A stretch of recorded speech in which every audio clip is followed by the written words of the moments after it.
2. 12 2 అన్నప్పుడు ఈ 2 4 రాసేద్దాం. 2 4.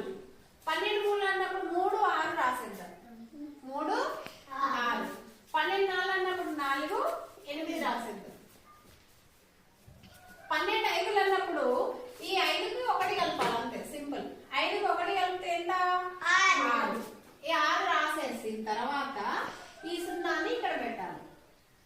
ఇప్పుడు 12 5ల 6. అట్లనే సేమ్ 6కి 1 కలిపితే 7, 2కు 2, 7కి 1 కలిపితే 8, 4కి 4, 8కి 1 కలిపితే 9, 6కి 6, 9కి 1 కలిపితే 10, 8కి 8, 10కి 2 కలిపితే 12, 0కి 0.